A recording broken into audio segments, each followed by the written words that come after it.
መጋደላችን ከስጋና ከደም ጋር አይደለምና ከአለቆችና ከስልጣናት ጋር ከዚህም ከጨለማ ዓለም ገዦች ጋር በሰማያዊም ስፍራ ካለ ከክፋት መንፈሳውያን ሰራዊት ጋር ነው እንጂ ይላል ሐዋርያው ቅዱስ ጳውሎስ በኤፌሶን መልእክቱ ምዕራፍ 6 ቁጥር 12 ላይ።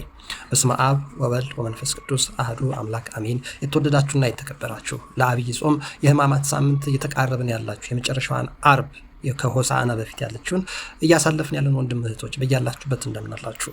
ዛሬ በተወሰነ መልኩ መጋደላችን ከደምና ከስጋ ጋር አይደለምና ይልቁንስ ከአለቆችና ከስልጣናት ጋር ከዚህም ከጨለማ ዓለም ገዦች ጋር በሰማያዊም ስፍራ ካለ ከክፋት መንፈሳውያን ሰራዊት ጋር ነው እንጂ የሚለውን የተወሰኑ ቃል እግዚአብሔሮች ለማካፈል ሞክራለሁ። ተስፋ አድርጋለሁ የሚጠቅም ሆኖ ካገኛችሁት ሐሳብ አስተያየቶቻችሁን ስጡ። ያልተስማማችሁትም ነገር ካለ ሐሳባችሁን አጋሩ። ምናልባት በዚህ መልኩ ቢታይ የምትሉት ነገር ካለ እኔ በጣም ባጭሩና ዝም ብለን በከንቱ እንዳንደክም ዋናው ልናገር የፈለኩበት ይህን ትምህርት የእግዚአብሔርን ቃል አስተላልፍ የምፈልግበት ዋና ዓላማ ምንድን ነው? ከሰው ጋር እየተጣላን ጸብ እየበዛ ነው። ከመንግስት ጋር፣ ከጎረቤት ጋር፣ ከስርዓት ጋር፣ ከፖሊስ ጋር፣ ከገበሬ፣ ከአሜሪካ፣ ከአውሮፓ፣ ከእስያ ጋር እየተጣላን ነው። ከሰው ልጆች ጋር ጸብ አለው ወይ ክርስቲያን? ከእጽዋት ጋር፣ ከእንስሳት ጋር፣ ከአውሬ ጋር፣ እግዚአብሔር ከፈጠራት ፀሐይ፣ ክረምት፣ በጋ ጋር ሰው ግጭት አለው? በተለይ ክርስቲያን መንፈሳዊ የሆነ ሰው ግጭት የለውም። ይህንን ለማስረዳት ነው። ሰው ከማንም ጋር ጸብ የለውም። ጸቡ አንድ እግዚአብሔር ከሚጠላው ወይም እግዚአብሔር ከሚጸየፈው ጋር ብቻ ነው። እግዚአብሔር የሚጸየፈው ማንን ነው? ክፋትን፣ እርኩሰትን፣ አመፅን፣ በደልን የተሸከመ ነው። ይህንን ለማካፈል ነው ጥረት ማድርገው። በኤፌሶን መልእክት ሐዋርያው ቅዱስ ጳውሎስ ብዙ ደሳስ የሚሉ ምክሮችን አስተምሯል። ቅዱስ ዮሐንስ አፈወርቅም በተለይ ስለ ጋብቻ ያለውን በጣም በሚገርም መልኩ ተንትኗል። አብርሃምና ሳራን እየገለጸ ቅዱስ ዮሐንስ አፈወርቅ የኤፌሶን መልእክት በተረጎመበት በጣም ረጅም ጊዜ ሆነ ካነበብኩት የሚገርም መልእክቶች አስተላልፏል። ነገር ግን እዚህ ምዕራፍ 6 ከቁጥር 1 ላይ ልጆች ሆይ ለወላጆቻችሁ ብሎ ምክር ይመክራል፣ በጌታ ታዘዙ ይላል። ይቀጥላል ባሪያዎች ሆይ ከማለቱ በፊት እናንተ ወላጆች ወይ ደግሞ የልጆች ወላጆች፣ እናንተ አባቶች እናቶች ልጆቻችሁን በጌታ ምክር በተግሳጽ አሳድጉ ይላል። ልጆች ብቻ አይደለም ይላል፣ ወላጆችም ይላል። ይቀጥላል ሰራተኞችም አሉ በቤት ውስጥ። ባሪያዎች ሆይ ለክርስቶስ እንደምትታዘዙት፣ ቤተክርስቲያን ስትመጡ ጸሎት እንደምትጸልዩ እንደምትሰግዱት ለክርስቶስ ባላችሁ ቅንነት በመንቀጥቀጥና በፍርሃት በልባችሁ ለአለቆቻችሁ፣ የቤት ሰራተኛ ከሆናችሁ ለአለቃችሁ፣ የመስሪያ ቤት የድርጅት ሰራተኞች ከሆናችሁ ለቀጠራችሁ ለጌታችሁ ታዘዙለት፣ የእግዚአብሔርን ፈቃድ እንደሚያደርጉ እንደ ክርስቶስ ባሪያዎች እንጂ ለሰው ደስ ለማሰኘት አለቃችሁ ደስ እንዲላት፣ አለቃህ ደስ እንዲለው፣ ባለስልጣኑ እንዲረካ፣ በአንተ ምክንያት ስምህ ደስ ብሎት እንዲመጻደቅ አይደለም። ለጌታ ስለማን ብለህ ነው የምትታዘዘው? ላለቃህም ሲሆን ዝም ብለህ ጎንበስ ቀና እንዳታፈነድድ ነው። ዝም ብለህ ላገኘው ጌታዬ ነው አለቃዬ ነው ብለህ አሽከር አይደለም፣ ባሪያ አይደለም። አንተ ለጌታ ለእግዚአብሔር የምታስፈልግ ባሪያውና በምሳሌው የተፈጠርክ ሰው ነህ። ስለዚህ ምንድን ነው ያለው ቅዱስ ጳውሎስ? ለሰው ሳይሆን፣ ለባለስልጣን ሳይሆን፣ ለአለቃሽ ሳይሆን፣ ለባለ ሀብት ሳይሆን፣ ለተማረ ሰው ጌታ ስለሆነ ሳይሆን ለጌታ ለአምላክ ለእግዚአብሔር እንደምትታዘዥ ሆነሽ በበጎ ፈቃድ ተገዙ። ባሪያም ወይም ጨዋም ሰው እያንዳንዱ የሚያደርገውን መልካም ነገር ሁሉ ከጌታ ነው በብድር የሚያገኘው። አለቃ ሊዘነጋ ይችላል። ያን ሁሉ አድርገ እንደ ዮሴፍ እስር ቤት ሊወረውሩ ይችላል። እንደ ጲጥፋራ ሳይመረምር ሊገሉ ሁሉ ይችላሉ። ስለዚህ መተማመኛ አለቃ መሆን የለበትም። የምታስደስተው ባለስልጣን መሆን የለበትም። የቤት አባወራውን አይደለም አለቃሽ ማድረግ ያለብሽ። የስራ አለቃ ዘበኛ ብትሆን እግዚአብሔር ነው። ብዙ በቤተ ክርስቲያን አካባቢ በመንግስት መስሪያ ቤቶች ውስጥ በጣም ሽር ጉቦ ምኑ የበዛው ለምንድን ነው? አለቃችን እግዚአብሔር ስላለው ነው።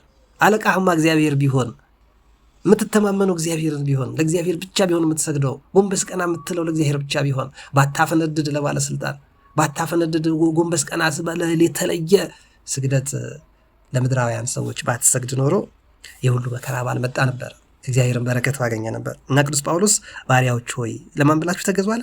የመስሪያ ቤትም ሰራተኛ ሁን፣ ፓይለትም ሁን፣ የባንክ ሰራተኛም ሁን፣ ገበሬም ሁን፣ ወታደርም ሁን፣ ባለስልጣንን ደስ ለማሰኘት፣ አለቃህን ደስ ለማሰኘት አትስራ። በቃ ምንም ለምን የእንጨት ሰራተኛ አትሆንም፣ ግንበኛ አትሆንም፣ ሹፌር አትሆንም፣ ተላላኪ አትሆንም፣ ጽዳት ሰራተኛ ምንም ሁን። ውጭ ሀገር ልትሰራ ትችላለህ። እስራኤል ውስጥ፣ ኢራን ውስጥ፣ አሜሪካ፣ አፍሪካ፣ አውሮፓ ውስጥ፣ እስያ፣ ቻይና ውስጥ ሊሆን ይችላል፣ ጃፓን ውስጥ ሊሆን ይችላል፣ ኮሪያ ያሉ ቄሶች አሉ። እዛ ውስጥ እንዳሉት ምንም ሁን፣ የትም ሀገር ሁን፣ አምላክህ እግዚአብሔር ይፈልግሃል። አለቃህ እሱ ነው፣ ጌታ እሱ ነው። ስለዚህ ለአለቃህ ለቅርብ ተጠሪ ዝም ብለህ ጎንበስ ቀና አትበል። አምላክ አለ፣ ክብር አለ። ልጁ ነህ፣ ዲቃላ አይደለሽም። ለእግዚአብሔር ልጁ ነሽ። የአለቃህ ዕቃ አይደለም። አንዳንድ ኢትዮጵያ ውስጥ የሚገኙ የውጭ ድርጅቶች አውቃለሁ ትልቅ ብር የሚከፍሉ። ከ10-15 ዓመት በፊት ባየሁት ሁኔታ አንዳንድ ትልልቅ ድርጅቶች ላይ ወንዶች ብዙ ብር ከፍለው ነው የሚገቡት። ሴቶች ደግሞ ገላቸውን ሸጠው ነው። በዚህ የተለያየ ውድ ገንዘብ የሚገኝባቸው ቦታዎች ላይ ብዙዎቻችን ተርመጥምጠናል። አለቃችን እግዚአብሔር አይደለማ የሚያበላን፣ የሚያጠጣን፣ የሚባርከን፣ ስራ ትምህርት እንዲቀናልን የሚያደርገው፣ ትዳራችንን የሚባርክ፣ ህይወታችንን የሚያቀናልን፣ ጎደሏችንን የሚሞላልን፣ ከበሽታችን የሚፈውሰን ተስፋ የምናደርገው እግዚአብሔር መሆኑን አላሳየም። ውድቀቶቻችን የዛ ውጤቶች ናቸው። የኢትዮጵያ መሪ ማን ነው? ጠቅላይ ሚኒስትር አብይ አህመድ ብቻ ይመስልሃል? ኢትዮጵያን ጠፍጥፎ የፈጠራት የሰራት አፄ ምኒልክ ይመስልሃል? ወይስ ይምርሃነ ክርስቶስና ላሊበላ ቅዱሳን?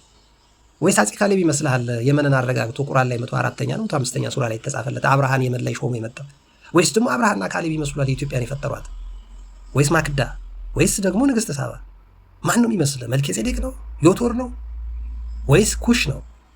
ወይስ ኖህ? ወይስ አዳም ነው ኢትዮጵያን የፈጠራት? አይደለም ወዳጄ። የኢትዮጵያ መሪዋ፣ የዓለም አስተዳዳሪዋ፣ መጋቢዋ፣ ፀሐይን የሚያወጣው፣ ነፋስ የሚያነፍሰው፣ ብርሃን የሚያመላልሰው፣ ቸርነቱን ያልጠፋ ነው ከእግዚአብሔር ምሕረት የተነሳ ነው። ለምን? ርኅራኄው ከቶ አያልቅምና፣ ቸርነቱ ከቶ አያልቅምና፣ ይገባዋል ክብርና ምስጋና፣ በእውነት ይገባዋል ይላል ነብየ እግዚአብሔር ኤርምያስ። ያልጠፋ ነው እኮ ለመሪዎች ስለተገዛን፣ ገንዘብ፣ እውቀት፣ ጉልበት፣ ስልጣን ስላለን፣ ሁኔታዎች ስለተመቻቹልን አይደለም። ብዙዎቻችን ነውርን በእግዚአብሔር ፊት ሰርተናል። የቅርብ አለቃችን፣ የነፍሳችን እረኛ፣ ቤታችንን ተኝተን የሚጠብቀን፣ በጉድለታችን ሁሉ የሞላልን፣ እናታችን ማፀን ሳለን ነፍስ ዘርቶብን ሰው ሆነ እንድንወጣ ያደረገ፣ እዚህ ያደረሰን ልጆች እግዚአብሔር ስጦታዎች ናቸው ብሎ ለወላጆቻችን የሰጠን፣ በተለያየ መልኩ አሳልፎ እዚህ ያደረሰን ወንድም እህቶቼ፣ እግዚአብሔር በአለቃችን በገንዘባችን ባገኘነው ጥቅማ አለወጥ ነው። ቅዱስ ጳውሎስ ለዛ ነው ለሰው ሳይሆን ለጌታ እንደምትገዙ በትጋት አለቃ መጣ ሲል ቶሎ ብለህ ስራ መስራት፣ አለቃ ዞር ሲል ማላገጥ አይደለም። ለጌታ የምትገዛ ከሆንክ አለቃ ኖረም አልኖረ፣ ባለስልጣኑ ኖረ አልኖረ፣ ጌታሽ ኖረ አልኖረ፣ እመቤትሽ ተገኘች አልተገኘች፣ የተሰጠሽ ኃላፊነትን ብቻ መስራት ነው። በትጋት በበጎ ፈቃድ ተገዙ። ምክንያቱም ዋጋ የምታገኘው አባቴ ለሰራኸው ለድካም ውጤት ጉልበት የሰጠህ እግዚአብሔር ነው። ትክክለኛ ዋጋ ነው የሚሰጠህ። አንዳንዱ እኮ እኩል አይነት ስራ ሰርቶ 100 ብር ይከፈለዋል፣ ያኛው 1000 ብር እየተከፈለው ማለት ነው። እኩል አይነት ሹፌሮች እኩል አንድ አይነት መኪና ቪኤት እያሽከረከሩ አንዱ ቦታ አንዱ 5000 ብር ወይ 10000 ብር ይከፈለዋል፣ አንዱ ደግሞ 100000 ብር ይሰጠዋል። ከነ ጥቅማ ጥቅሙ ቤት ተገዝቶለት፣ ንብረት ተመቻችቶለት፣ የውጭ የትምህርት ዕድል ተመቻችቶለት፣ ለልጆቹ ሕክምና ተችሎ። ግን የሚባርክ ማለት ነው። አለቃህን ተስፋ ስታደርግ 100,000 ብር የሚከፈለው መስሪያ ቤት ለመግባት ሰው ገድለህም ቢሆን ታልፋለህ፣ ያን አለቃ ለማስደሰት። አለቃ እግዚአብሔር ከሆነስ 5000 ብር ይባርክልኝ፣ 10000 ብር ይባርክልኝ ትላለህ። ስለዚህ ትጋትክ፣ ጥረትክ፣ ባሪያም ሆንክ ጨዋ፣ ከተማም ሆንክ ገጠር፣ ተማርክም አልተማርክ፣ ለተሰጠ ኃላፊነት የሾመህን አለቃህን አይደለም ማክበር፣ ከሱ በላይ የሱም የኔም የነፍሳችን እረኛ፣ በስጋችንም በነፍሳችን ላይ ትክክለኛ ዋናው አዛዥ እግዚአብሔር አለ ብለህ በፍጹም ልብ፣ በፍጹም ነፍስ፣ በፍጹም ኃይልህ ለእግዚአብሔር ተገዛ። ስትገዛለት፣ ስራ ስትሰራ ደግሞ በምን ይሆናል? ቅዱስ ጳውሎስ በትጋት በበጎ ፈቃድ ተገዛ። ምክንያቱም ዋጋ የሚሰጥህ ዋጋ የአለቃ ዋጋ ሊበዛም ሊያንስም ይችላል። የበዛውን እንድትጠቀምበት ጤና፣ ጉልበት፣ ሀብት መስጠት፣ ህይወትን ጤነኛ ማድረግ። ብዙዎቹ እኮ ደህና ብር እየተከፈላቸው የት ነው ያሉት? እየተረመጠመጡ እየበሰበሱ አይደለም? እንደው አያሳዝንም? በቁም ሞቶ አያሰኝም? ብዙዎቹ ማያቸዋሉ። አንድ ሆቴል ላይ ማየዋል። ሴት ይዞ ቁጭ ብሎ ሚስቱን ደውሎ በሴት የሚያስቀና የሚሳደብ ልክስክስ አቅም አውቀዋለን። ቀን ላይ ትክክለኛ የቢሮ ሰራተኛ ነው የሚመስለው፣ ጨዋ ነው የሚመስለው፣ በፍጹም ጻድቅ ነው የሚመስለው። ቤተክርስቲያን ሲሳለም አይቼው ደንግጫለሁ።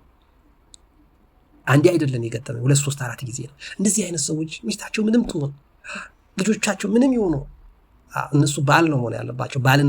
የባልነትን ጸጋ የሰጣቸው እግዚአብሔር ነው። ወላጆች ሆይ፣ እናንተ አባቶች ሆይ ልጆቻችሁን በጌታ ምክር፣ በእውቀትህ አይደለም የተባልከው፣ በስልጣንህ አይደለም፣ በገንዘብህ በሰራተኛህ አልተባልክም። በጌታ ምክር በተግሳጽ አሳድግ። ሚስትህን ደግሞ ተንከባከባት። ጌታ ቤተ ክርስቲያን እንደሚወዳት ውደዳት ነው እንጂ የተባለ ደውላ አበሳጫት፣ አሳርራት። ምን ቀን ነው ከሱ ጋር ያጣበቀኝ? ምን ቀን ነው እዚህ ሰዓት ላይ የጣደኝ እንድትል፣ በህይወቷ ተስፋ እንድትቆርጥ አታደርጋት ይላል እግዚአብሔር። እንደዚህ አይነት እሳት ውስጥ ያላችሁ እናቶች፣ ሚስቶች ቻሉት። ዋጋ ከፋይ እግዚአብሔር አለ። አትመረሩ። ያላችሁበት ሲኦል፣ ከሲኦል የከፋ የመሰላችሁትን ህይወት የሚያጣፍጥ እግዚአብሔር አለ። እናንተ ግን ቅዱስ ጳውሎስ እንዳለ በጌታ ምክር በበጎ ፈቃድ ተገዙላቸው። ክርስቶስ ቤተክርስቲያን እንደወደዳት ባሎች መውደድ ቢያቅታቸው ሚስቶች ደግሞ እመቤት ሳራ ለአብርሃም ጌታዬ እያለች እንደተገዛዥለት ጌታዬ እያለች ጨምላቃም ቢሆን ባለጌም ቢሆን ተገዥለት።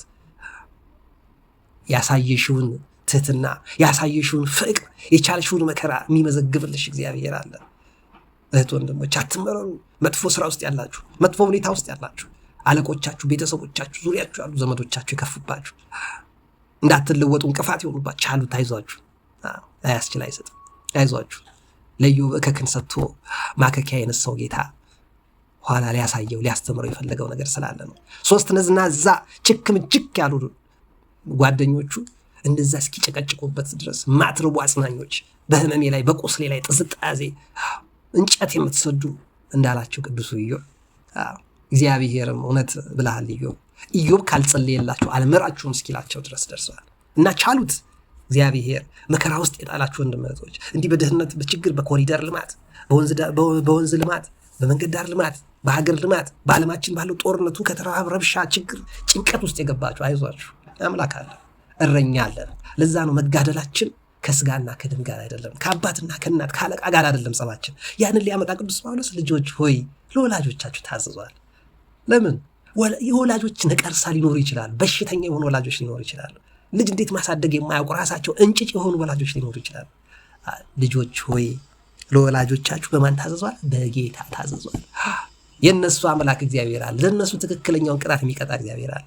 አንተ ግን ልጅ ነህ፣ እንደ ልጅ ተገዛ። ወላጅ እስከሆንክ እንደ ወላጅ ግዛ። ልጆች ጨምላቃ ሊሆኑ ነውረኛ ሊሆኑ ላይሰሙ ይችላሉ። እህቱን እንደደፈረው እንደ ትዕማር እንደደፈረው አምኖንን እንደገደለው አቤሴሎም ሊያስለቅሱ ይችላሉ።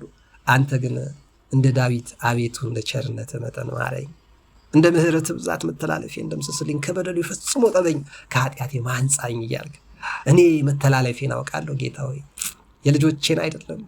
እርስ በርስ መጠፋፋታቸው ቤቴ ውስጥ የመጣውን በሽታ አይደለም። እኔ መተላለፌን አውቃለሁ። ምንም ወላጅ ብሆን፣ ምንም ንጉሥ ብሆን፣ ምንም ዘማሪ ብሆን፣ ምንም በገና ደርዳሪ ምን ብሆን፣ ምንም ነብይ ብታረገኝ መተላለፌን አውቃለሁ። ኃጢአቴ ሁል ጊዜ በፊቴ ነው። አንተን ብቻ በደልኩ፣ በፊትህም ክፋትን አደረግኩ። በነገር ትጸድቅ ዘንድ በፍርድህ ንጹሕ ትሆን ዘንድ በአመፃ አልፌ እዚህ ደረስኩ። አንተ ግን እውነትን ወደድክ፣ የማይታየውን ስውር ጥበብን አስታውከኝ። ጌታ ሆይ በሂሶጵ እርጨኝ እነጻማለሁ፣ እጠበኝ እባክህ። የልጆቼን አይደለም የልጆቼን ግፍ አየሁ፣ የኔ ግፍ አለ በወንድሜ በልጄ በሌላ ሰው ላይ ያለን በአይን ላይ ያለ እድፍ ከምታወጣ ይላል በሌላ በወንጌል ክርስቶስ በራስ በአይን ውስጥ ያለውን ጊንዲላ ለምን አትመለከትም እንዳለ በወንድም በልጆቻችሁ ላይ ያለውን በሽታ ከማየት በራስ ላይ እንደ ዳዊት እንደ ቅዱሱ እንደ ንጉሱ እንደ ዳዊት እንደ ንጉሱ እያልን ዘምረን ነበር እኮ ልጆች እያለን እንደ ዳዊት እንደ ንጉሱ የልጆችን ኃጢአት ከምትቆጥር የራስን ኃጢአት ቁጥር። ልጆች ክፉ ሊሆኑ ይችላል፣ ከማይሆን ነገር ጋር ገጥመው ከአቅምህ ውጭ ሊሆኑብህ ይችላሉ። ሱሰኛ የሆኑ ልጆች አውቃለሁ፣ አውሮፓ ሄደው ቤተሰብ የሚያስጨንቁ በየጸበሉ ቦታ የሚከራተቱ አውቃለሁ። ወላጆች ምን እንደሚያደርጉ ግራ የገባቸው በየቤታችን ጎረቤቶቻችን ማዕት አሉ፣ እየሰከሩ ቱቦ ለቱቦ እየወደቁ እየተፈነካከቱ ልብስ ተቀዶ እቃ ሰብረው የሚመጡ ንብረት ሚሊዮን ብር ተሰጥቷቸው አባክነው አውሮፓ፣ አፍሪካ፣ ኤዥያ ውስጥ የሚመጡ ልጆች አሉ። አንተ ግን እንደ ቅዱስ ዳዊት አቤቱ እኔ መተላለፌን አውቃለሁ እንደ ቸርነት መጠን ማረኝ ልትል ነው የሚገባ። ወላጅ ኮንክ ሰራተኛ እስኮንክ ባሪያዎች ሆይ ተባለ። አንተ ባሪያ የጌታ ባሪያ ነህ። አንቺ የጌታ ባሪያ ነሽ። እኔ ለጌታ ባሪያው ነኝ አለች መብርሃን ወለላይቱ ቅድስት ድንግል ማርያም። ከሷ ትበልጫለሽ፣ አንተ ከሷ ትበልጣለህ። በእርግጥ ካልበለጥክ ባሪያዎች ሆይ ለጌታ እንደምትገዙት በትጋት በበጎ ፈቃድ ላለቆቻችሁ ተገዙ። ዋጋ ከፋይ እግዚአብሔር እንጂ የተሰጣችሁ ዋጋ የሚመጥናችሁ ላይሆን ይችላል። አንዳንዱ እኮ 5 ሚሊዮን ብር ያገኛል የሆነ ተራ ስራ ሰርቶ። አንዳንዱ 5 ብር ለማግኘት እኮ መከራውን ያያል፣ ይስቃያል። ውሎ አዳሩ እሳት የሆነበት ስንት ወንድም እህቶች አሉ። ዛሬማ በጣም ብዙ ነገሮች ከፍተዋል። ግን እንዳልኳችሁ ወይም ቅዱሱ ኤርሚያስ እንዳለን ያልጠፋ ነው ብር ስለሞላ ወይ ስለጎደለ አይደለም። ኑሮ ስለተመቸን ወይ መንግስታት ጤነኞች ስለሆኑ ወይ ዓለም ስርዓት ስለያዘች ወይም ደግሞ ስላልያዘች አይደለም። ያልጠፋ ነው ከእግዚአብሔር ምሕረት የተነሳ ነው። ለዛ ነው ወንድም እህቶች ስትሰሩ ለጌታ እንደምትሰሩ ሆኖ ይቀጥላል። መጋደላችን አይደለም ከዛ በፊት ይቅርታ እናንተም ጌቶች ይሆናችሁ፣ ስልጣን ያገኛችሁ፣ ባለስልጣን ይሆናችሁ፣ አባት የመሆን ጸጋ ያላችሁ፣ እናት የመሆን እድል ያገኛችሁ፣ ሰራተኛ ቀጥሮ የማስተዳደር እድል ያገኛችሁ። እኔ እንደው በአንድ ወቅት አይቻለሁ 6-7 ሰራተኛ የተወሰኑ የምንረዳቸው ሰዎች ጨምሮ ጌታነት ተሰምቶኝ ነበር። የዛ ሰዓት እንዴት እንዳደረገኝ አውቀዋለሁ። ወደ ሚሊዮን ብር አካባቢ የሚቆጠር እጄ ላይ መገለባበጥ ጀምሮ ነበር። አየሁት የዛ ሰዓት ላይ የሆነ ያከብታል እንዴ! በቃ እንስሳ ይመስሉሃል የቀጠርካቸው ሰራተኞች። ከዶሮ እንኳን አትቆጥራቸውም። አቤት እግዚአብሔር ይቅር ይበላል። ዛሬም እንደዚህ በየምግብ ቤቱ ትልልቅ ሆቴል ሰውየው እንዳማረበት ዝናው በቴሌቪዥን በሬዲዮ እየተነገረለት፣ ሰራተኞቹን ግን ስጋ እንዳይበሉ፣ ፓስታ እንዳይበሉ፣ ኬክ እንዳይበሉ፣ ዳቦ እንዳይቀምሱ እንጀራ በማይረባ ሽሮ የሚያበሉ ትልልቅ ሆቴሎች ሰርቻ አይቼዋለሁ። ለሰራተኞቹ ግፍ የሚዋልባቸው ብዙ ሆቴሎች አሉ። ምግብ እየተሰራ ምግብ የሚከለከልበት ቤት፣ ልብስ እየተመረተ ልብስ የማይሰጥበት ቤት፣ ጫማ እየተመረተ ጫማ ለሰራተኞች ለመስጠት የሚስገበገብ ባለ ሀብት ያለባት ምድር ላይ ነው። መኪና እየሸጠ መኪና ለሰራተኛው መስጠት የሚከብደው፣ ቤት እየሰራ ቤት ለሰራተኛው መግዛት የሚያቅተው፣ መስጠት ውድ የሆነበት፣ ወንበር፣ እቃ፣ የኩሽና እቃ፣ የማብሰያ እቃዎች፣ አልጋ፣ ጠረጴዛ እየሰራ ለሰራተኞቹ መስጠት የሚስገበገብ ስንት ነውረኛ አለ እኮ። ታውቁ የለ እናውቃለን። ለዛ ነው ቅዱስ ጳውሎስ ምን ያለው? ሰራተኞችን ብቻ ጌቶቻችሁን አክብሩ አላለም። ዋጋ ከፋዩ ክርስቶስ እናንተም ጌቶች ሆይ ይላል። እናንተ እድል ሰጥቷችሁ፣ ሁኔታ ተመቻችቶላችሁ፣ ቀና አድርጎላችሁ፣ እግዚአብሔር ባርኳችሁ፣ ለጌትነት ያበቃችሁ፣ ሰራተኞች እንዲታዘዙ ያደረገላችሁ፣ ሚኒስቴር ይሆናችሁ፣ ባለስልጣን ይሆናችሁ፣ መንገስ የቻላችሁ፣ ፕሬዝዳንት ይሆናችሁ፣ ዳይሬክተር ይሆናችሁ፣ የክፍል ኃላፊዎች፣ የቤተ ክርስቲያን አስተዳዳሪዎች፣ የጥበቃ ኃላፊ፣ የጽዳት ሰራተኞች ኃላፊ፣ የአባወራ እናወራ ብቻ አይደለም፣ የህንፃ ኃላፊ፣ የግቢ የአካባቢ ተገዢ፣ የቀበሌ የወረዳ የክፍለ ከተማ አስተዳዳሪዎች፣ በሀገር ውስጥም ከውጭም በተለያዩ ዓለም አቀፍና የሀገር ውስጥ ድርጅቶች ላይ የምትሰሩ ጌታ ይሆናችሁ። ክርስቶስ እንዲህ ይላችኋል፣ እናንተም ጌቶች ሆይ ዛቻውን ትታችሁ እኔ እንኳን በዛች አቅሜ 6-7 ሰራተኛ ስቀጥር እረፍት ለመስጠት ስራ ለማሰራት እንዴት እንደምዝት አስታውሰዋለሁ። ገንዘብ ቀንሳለሁ፣ እንዲከለክልሻለሁ፣ እንዲከለክልሃለሁ፣ ይህን ሰጥሃለሁ፣ ይህን አልሰጥህም እያለ። ስለዚህ ቅዱስ ጳውሎስ እናንተም ጌቶች ሆይ ዛቻ ትታችሁ እንዲህ አድርጉላቸው። እንዲሁ ክርስቶስ እንዲሁ ነው አይፈጠራቸው። እቃዎች አይደሉም። ከመንገድ የገዛኸው በግ አይደለም፣ ሰራተኛ ነው። ከሆነ ቦታ በደላላ አምጥተኸው ሊሆን ይችላል። ከኮሚሽን ሰራተኞች አግኝተኸው ሊሆን ይችላል። ከፍለህበት ሊሆን ይችላል። ዮሴፍን ወንድሞቹ ናቸው የሸጡት። 30 ብር እኮ ተቀብለዋል። ዮሴፍን ግን የገዛኸው ዕቃ አይደለም። እግዚአብሔር የሚፈልገው የእግዚአብሔር ልጅ ነው፣ የያዕቆብ ልጅ ነው። አባትና እናት አሉት፣ ወገኖች አሉት፣ ዘመዶች አሉት። ዮሴፍን የሚፈልግ እግዚአብሔር አለ። ከዮሴፍ ጋር አብሮ በገባበት የሚገባ እግዚአብሔር አለ። ሰራተኞች አሽከሮች አይደሉም፣ ዕቃዎች አይደሉም። ስለዚህ ነው ቅዱስ ጳውሎስ ለምትሰሙ ወንድም እህቶች፣ ጌትነት ላይ ለደረሳችሁ እናንተም ጌቶች ሆይ ጸሐፊዎቻችሁን፣ የባንክ ሰራተኞችን፣ የሆስፒታል ሰራተኞችን፣ ላብራቶሪ ላይ የሚሰሩ ሐኪሞች የሆኑትን ዕቃዎች አይደሉም፣ ሰዎች ናቸው። ዛቻ ትታችሁ እንዲያደርጉላቸው በእነርሱና በእናንተ ላይ የሚገዛ ጌታ በሰማይ አለ። አንተ ማን ነህ? የአንተ ጌታ እኮ በሰማይ አለ። አንተ ጌትነት ትንሽ ቤት ውስጥ ነው፣ ሆስፒታል ውስጥ ነው፣ ወይ ዩኒቨርሲቲ ላይ ነው፣ ወይ ሀገር ነው የምታስተዳድር፣ ወይ አህጉር ነው፣ ወይ እንደ አሜሪካ ትራምፕ ልትሆን ትችላለህ። የትራምፕ ጌታ እኮ በሰማይ አለ። የፑቲን ጌታ፣ የጃምፒንግ የኔታንያሁ ጌታ፣ የኢራን አያቶላዎች፣ የቱርክ፣ የአፍሪካ፣ የኢትዮጵያ የአብይ አህመድ ጌታ እኮ በሰማይ አለ። ስለዚህ እናንተም ጌቶች ሆይ ዕቃዎች አይደሉም የምታስተዳድሯቸው፣ ሰዎች ናቸው፣ የሞተላቸው በመስቀል ላይ ዋጋ የከፈለላቸው ውድ ንብረቶቹ ናቸው፣ በወርቀ ደሙ የገዛቸው ናቸው፣ ዋጋ ተከፍሎባቸዋል። በተለይ ክርስቲያኖች አንተ የምታሳድደኝ ማነህ የሚል ክርስቶስ የመጣ እንደው ዛሬ ክርስቲያኖች ላይ ዓለማችን አልተመቸችም፣ ከፊቱ ይልቅ ተመስገን። ጫናውን፣ ጭንቀቱን፣ ሐዘኑን፣ ትካዜውን ያበዛብን እግዚአብሔር የተመሰገነ ይሁን። በኮሪደር ምክንያት ስራዬን እንዳጣ፣ ሰራተኛ እንድበትን፣ ምንም እንዳይኖረኝ ያደረገ አምላካችን እግዚአብሔር የተመሰገነ። ምክንያቱም ባለፉት 2 ዓመታት ያስተማረኝ ድንቅ ነገሮች አሉ። ስለለፋው ስለሮጥኩ አልበለውም። ስለለፋው ስለሮጥኩ አይደለም እዚህ የደረስኩት፣ እግዚአብሔር ስለፈቀደ ነው። በእውነት ያልጠፋሁት ከእግዚአብሔር ምሕረት የተነሳ ነው። ማመስገን አቅቶኝ፣ ድንቁርና ይዞኝ፣ እምነተ ጎደሎ ሆኜ፣ ሐሳበ ድውይ ሆኜ ማመን እንደሚጠበቅብኝ ማመን አቅቶኝ እንጂ እንደ ጥረቴ፣ እንደ ጌትነቴ፣ እንደ ሰራተኝነቴ፣ እንደ ልፋቴና እንደ ትምህርቴ አይደለም ሲደረስኩት። ወንድም እህቶቼ፣ እኔ በአቅሜ ትንጧን ሞክሬያት ነው። እናንተ ግን በዓለማችን ብዙ ቦታ ላይ ደረሳችሁ። እኔ 50-100 ሚሊዮን ብር የምታንቀሳቅሱ ሰዎች አውቃለሁ። 200-300 ሚሊዮን ብር የምታንቀሳቅሱ፣ በቢሊዮን የሚቆጠር ብር ያላችሁ ሰዎች አውቃለሁ። አሁን በቅርቡ ትሪሊየን ብር የሚያንቀሳቅስ ሰው አውቃለሁ። እኔ የእሱ አይደለም። ለዛ ነው አደንቀዋለሁ ያን ሰው። ለምን እንደማደንቀው ልንገራችሁ። በትሪሊየን የሚቆጠር ገንዘብ ከስሩ አለ፣ ያንቀሳቅሳል። እና ምንድን ነው የሚለው? እናንተ ጌቶች ሆይ ዛቻ ተዉ፣ በእናንተና በእርሱ ላይ የሚገዛ ጌታ በሰማይ አለ። ይላል። ያን በእውነት አድንቄዋለሁ። ይሄ ከ500 ቢሊዮን በላይ የሚንቀሳቀስ ወደ ትሪሊየን ብር አካባቢ የሚያንቀሳቀሰው ሰው ኃላፊነት ተሰጥቶት ነው። ከሱ በላይ አለቃ አለ፣ ግን ብዙ ነውርና ክፋት መስራት ይችላል። ከልቡ ግን ሰው አይነት መስሎኛል። ጤነኛ ሆኖ አይቼዋለሁ። እግዚአብሔር ልቦናውን አይለውጥበት። ምክንያቱም ጌታ እንዳለው ያምናል። ይሄ ጌታ ሰራተኞችን ላለመበደል ጥረት ያደርጋል። ለቤተሰቡ ሾክ ላለመሆን፣ ለሚያገኛቸው ሁሉ ነቀርሳ ላለመሆን፣ ይሁኝ ላለማለት ጥረት ያደርጋል። ለዛ ነው 50 ሚሊዮን ብር መኪና ሲነዳ ገዝቶ ሲያንቀሳቀስ አይቻልም። እና ይህ ሰው ለሹፌር ይንቀሳቀሳል፣ ግን 50 ሚሊዮን ብር መኪና ውስጥ ያለ አይመስልም። አንዲት ላዳ ውስጥ አንዲት ትንሽዬ የ500 ሺህ ብር መኪና ወይ የ200 ሺህ ብር መኪና ቆርቆሮ ውስጥ ያለ ነው ይመስለው። ትህትናው በጣም ትልቅ ነው። ይሄ ነው ጌትነት ወዳጅ፣ ይሄ ነው ጌትነት። በደረስክበት ላይ አትመጻደቅ፣ አትኩራ። በአንተም በሰራተኞችህም ላይ ጌታ አለ። ዛሬ ሁኔታ ተመችቶ ነው ጌታ ይሆንክ።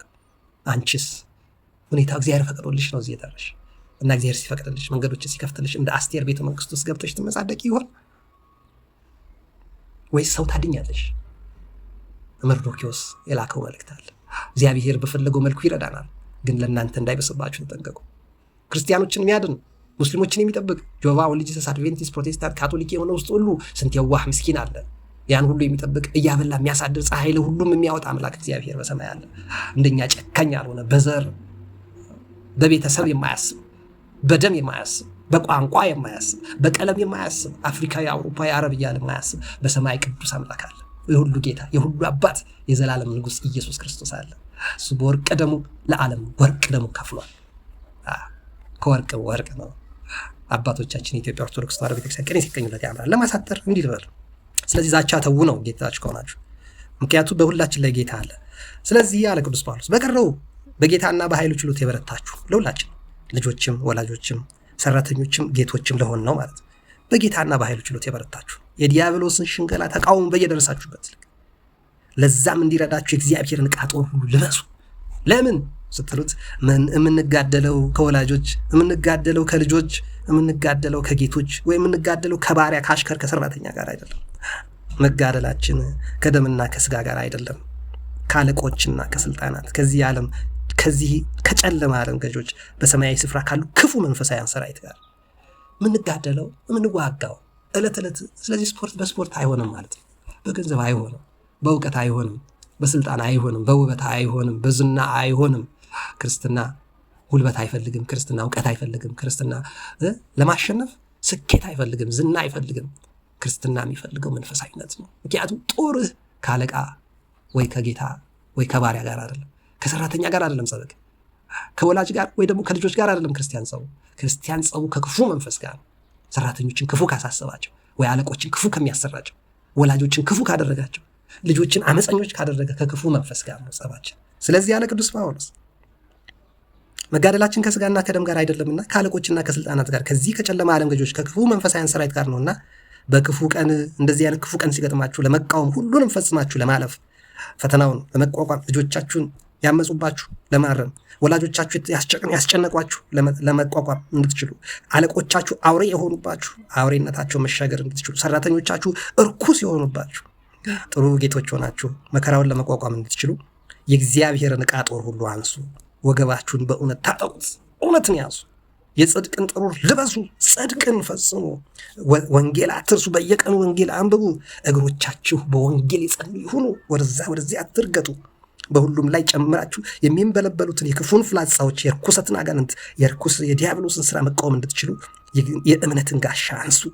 እምድነው በእኔ ኃይል አይደለም፣ ኃይል እግዚአብሔር ነው። ባያድነኝም እንኳን ይሄን እገባበታለሁ ብለህ የእምነትን ጋሻ እንደነ አናንያ፣ አዛሪያ፣ ሚሳኤል ይዘህ እሳት ውስጥ እስከ መወርወር የሚያደርስ እምነትን አንሳ። የመዳንን ራስ ቁር የመንፈስንም ሰይፍ ያዝ፣ የእግዚአብሔር ቃል ነው ይላል እርሱ። ስለዚህ በጸሎት በልመናም ዘውትር በመንፈስ ጸልዩ እያለ ይቀጥላል። ወንድም እህቶቼ በሰማነው ቃል እግዚአብሔር አምላካችን ይባርከን። 30-60 ዓመት እንድናፈራበት ይርዳን። የሁላችንን መጨረሻ ያሳምርልን። ጀምሮ ከማቋረጥ ተቀድሶ ከመርከስ ቀርቦ ከመራቅ ሞልቶ አግኝቶልን ከመጉደል ከማጣት እግዚአብሔር አምላክ ሁላችንን ይሰውረን። በልጆች ከመበሳጨት፣ በወላጆች ከመማረር፣ በሰራተኞች ከመታወቅ፣ በአለቆች እርኩስ ውሳኔ ከመወሰን ሁላችንንም እግዚአብሔር አምላክ ይጠብቀን። የምንጋደለው ከልጆች ወይ ከወላጆች ከጌቶች ወይ ሰራተኞች ጋር አይደለም፣ ከክፉ መንፈስ ጋር ነው። እግዚአብሔር ሁሉንም ማለፍ ይችላል። የሁሉ ጌታ ነው እግዚአብሔር። ለልጆችም ጌታ አላቸው እግዚአብሔር ነው። ለወላጆችም ጌታ አላቸው እግዚአብሔር ነው። ለሰራተኞች፣ ለባሪያዎች፣ ለአሽከሮች ጌታ አላቸው እግዚአብሔር ነው። ለአለቆች፣ ለጌቶችም ጌታ አላቸው፣ እሱም እግዚአብሔር ነው። የሁላችን ጌታ መድኃኔዓለም ኢየሱስ ክርስቶስ አለ። እሱ ደግሞ ፈታሒ በጽድቅ ነው። ሀብታም ነው ብሎ አይፈራም፣ ድሃ ነው ብሎ አይራራም። ስለዚህ በያለንበት ቦታ በየተሰጠን ልክ በየደረጃችን በየድርሻችን የበኩላችን ልንወጣ ይገባል ማለት ነው። መጋደላችን ከሰው ጋር አይደለም። ስጋና ደም ከለበሰ እንደኔ እንዳንተ ከሆነ እድሜው ትንሽ ወይ ትልቅ ከሆነ ስልጣኑ ትልቅ ወይ ትንሽ ከሆነ ጥሩ ከለበሰ ካልለበሰ ከሚያምር ከማያምር ከተማረ ካልተማረ የከተማ ክፍለ ሀገር የሀገር ውስጥ የውጭ ሀገር ከሆነ ሰው ጋር አይደለም ጸባችን ከክፉ መንፈስ ጋር ነው። ክፉ መንፈስን ደግሞ በእግዚአብሔር መንፈስ ነው የምንቋቋመው። ለዛ ደግሞ ጸሎት ነው የሚያስፈልገው፣ ጾም ነው የሚያስፈልገው፣ ስግደት ነው የሚያስፈልገው፣ እግዚአብሔር ነው የሚያስፈልገው። እግዚአብሔር ለዛ ነው ቅዱስ ጳውሎስ የመንፈስን ጋሻ ያዙ፣ የእምነትን ሰይፍ አንሱ፣ የእግዚአብሔርን ቃል ልበሱት፣ በወንጌል ተጫሙ፣ ጾም፣ ጸሎት፣ ስግደት አብዙ ያለ ለዛ ነው። እግዚአብሔር አምላክ እነዚህን አድርገን የዘመኑን የገጠሙንን ፈተናዎች ደንቃራዎቻችንን ለማለፍ እንዲረዳን የእርሱ ቅዱስ ፈቃድ ይሁን። እናንተም በርቱ፣ በጸሎት አስቡኝ። ኃይለ ጊዮርጊስ እባላለሁ። መጋቢት ዛሬ 25 ዕለተ ዓርብ 2018 ዓ.ም ነው። ሀሳብ አስተያየት ካላችሁ ሀሳብ መስጫ ያስቀምጡልኝ። ይመቻችሁ። መልካም ጊዜ